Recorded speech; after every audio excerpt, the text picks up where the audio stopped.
Esse país não tem jeito mesmo. É uma frase repetida por muitos brasileiros quando observam que os ricos parecem ficar cada vez mais ricos e os pobres cada vez mais pobres. Mas será que a desigualdade social é uma força tão invencível assim? Venha me acompanhar numa nova perspectiva do assunto, através da Estrada da Esperança.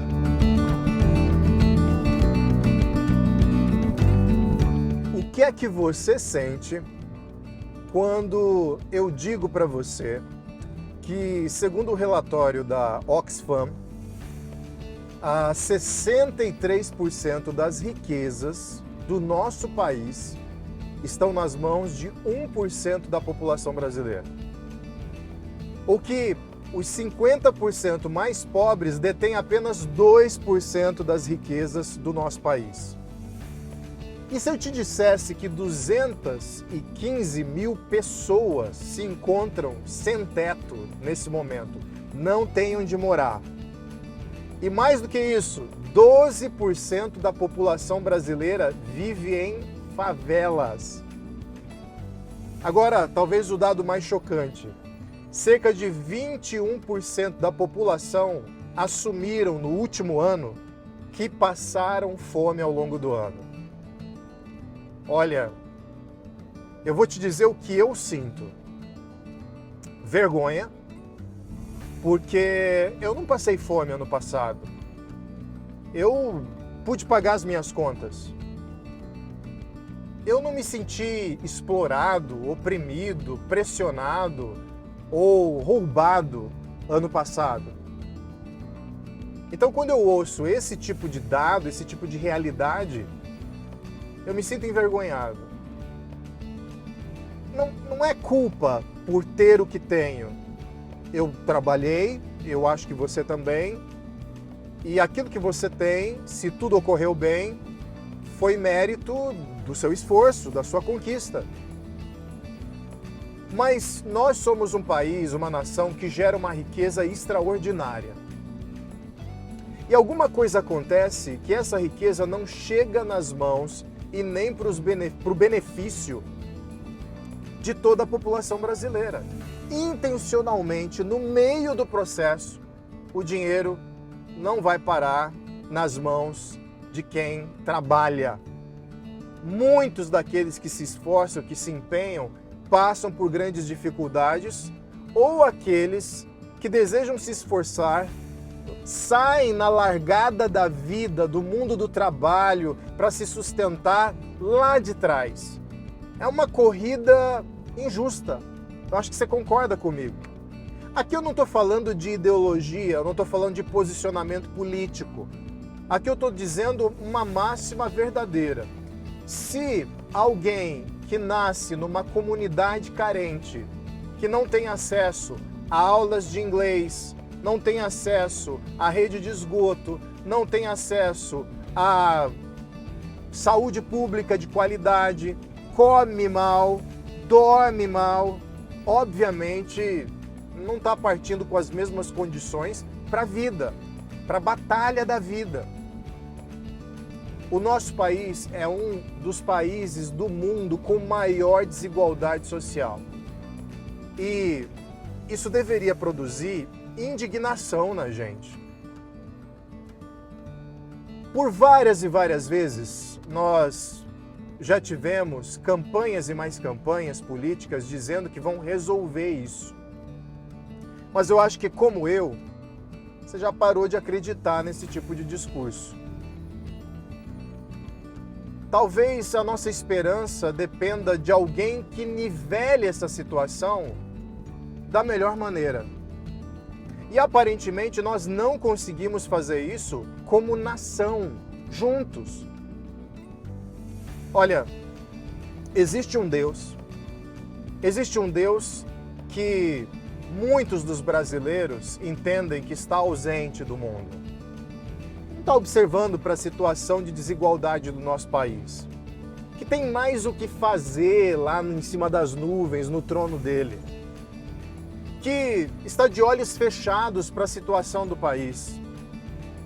Isso produz cada vez mais desespero na vida de tanta gente, cada vez mais agonia, cada vez mais aflição. Eu quero dizer para você que não é assim que as coisas acontecem. As coisas acontecem assim no nosso país. As coisas acontecem assim, talvez até com uma certa contribuição da nossa parte. Mas Deus não está de braços cruzados. Eu garanto para você isso. Mas sabe, talvez a minha garantia não é o que vai te trazer confiança. Talvez por não me conhecer, você não sabe quem eu sou, você não sabe da minha história.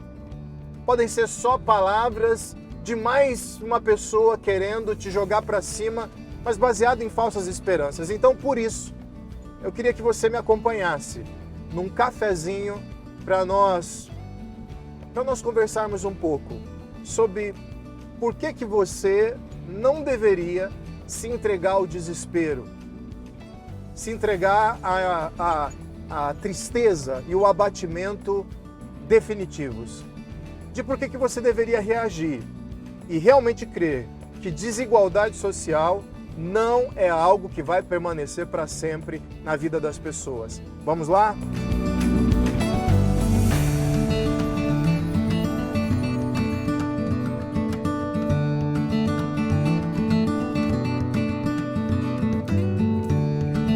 Olha, e Deus nessa história toda? Onde é que Ele está? Diante de tanta desigualdade no nosso país. Eu vou te dizer bem onde Ele está. De olho em tudo o que está acontecendo. Olha só, Provérbios 22, versículo 22 e 23 diz assim: Não explore os pobres por serem pobres, nem oprima os necessitados no tribunal, pois o Senhor será o advogado deles e despojará da vida os que os despojarem. Olha, Deus não só está vendo, como assume um lado. Então, ele declara, não explore aquele que já está empobrecido e não use a justiça que poderia nivelar um pouco essa situação contra aqueles que já têm necessidades. Por quê? Porque Deus está do lado do oprimido, sempre. Presta atenção. Deus está sempre do lado do oprimido. Olha, os poderosos, os nobres, classes privilegiadas, muitas vezes podem ter a sensação que com a quantia certa conseguem comprar todo mundo. Conseguem comprar o network adequado, conseguem comprar a justiça, conseguem se favorecer de diversas maneiras, de diversas formas. Mas, como eu disse, Deus já assumiu um lado. Deus assumiu o lado, segundo o versículo 23, de advogado daqueles que são desfavorecidos. Isso tem que trazer consolo para o seu coração. Isso tem que trazer alegria para o seu coração. Porque como um advogado excelente de defesa, da sua defesa, ele tem o olhar perfeito. Ele não depende de provas fraudadas, ele não depende de compra de testemunhas, ele não depende de articulações políticas. Deus está acima disso tudo. Ele consegue levantar o que foi dito, o que foi pensado, o que foi intencionado. Ele é o juiz perfeito. Isso tanto é verdade que eu queria te dar um panorama de como isso vai acontecer. Está lá em Tiago, capítulo 5, versículo 1 ao versículo 8. Diz assim: Ouçam agora vocês ricos, chorem e lamentem-se, tendo em vista a miséria que lhes sobrevirá. Eu sei, palavras duras e difíceis. Mas tem algo aí dentro de você que eu sei que vai se satisfazer com essa leitura. A riqueza de vocês, olha, obrigado, viu?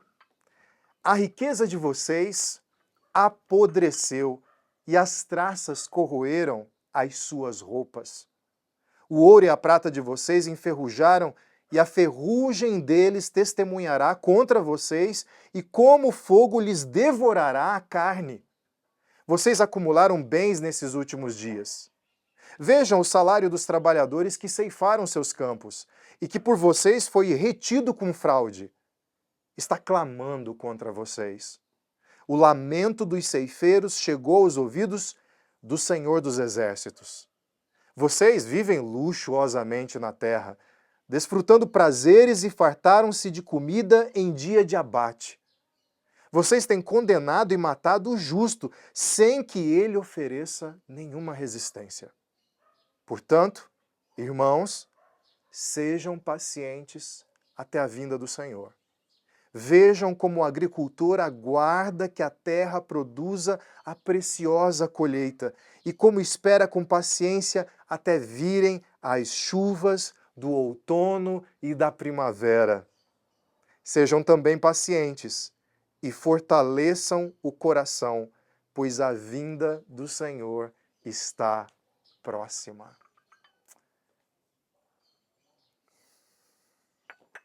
Isso me traz esperança. Não é uma declaração de vingança. Não é uma declaração de alguém poderoso, mas injusto. É a declaração do juiz dos juízes, dizendo: aguarde, que a justiça virá. Aguarde, que eu estou de olho. Aguarde, porque todo o processo de averiguação das injustiças será feito de forma perfeita. Eu sei que você está acostumado com as notícias de pizza nos tribunais, pizza nas condenações, mas eu desejo muito que essas palavras fortaleçam seu coração e que você aguarde no Senhor a esperança de que um dia a desigualdade social não será mais um assunto entre nós. Creia nisso, porque Jesus é a nossa esperança.